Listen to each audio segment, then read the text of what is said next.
This policy bans natural gas hookups.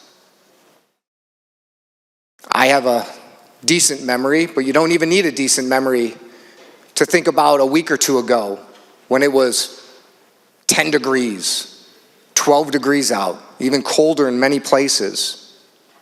And so many of our communities rely on natural gas and other sources of energy to stay warm. Critical infrastructure needs natural gas. But we continue to go down the rabbit hole on policies like this. I want to talk to you about my neighbor who, again, newer home, had to comply with some mandates, so installed a heat pump. And that heat pump's gone out because they're not quite ready for prime time. They're not really good in these extremes.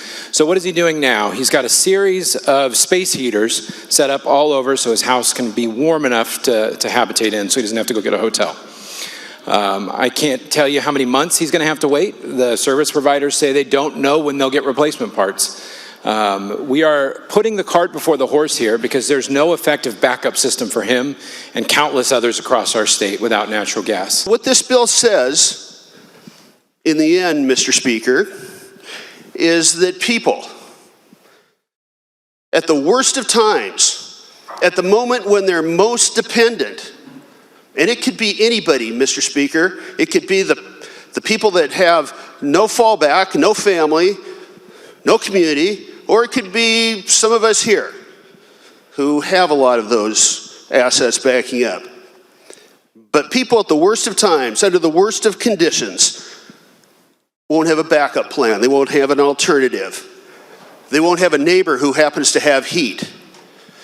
They may have some critical supplies that are unavailable because we didn't have a backup plan for them, and this bill says that we can't have a backup plan. It also extends more extensive use of wind and solar, intermittent energy, as part of the portfolio of this utility, so that 1.2 million customers will be on an unstable energy supply, one that may or may not work. In the last 60 days in my region, where all of their windmills sit on our farm, those windmills have sat dead still, and we've been encapsulated in an inversion fog for those days, and less than 1% of the grid was served by renewable wind and solar.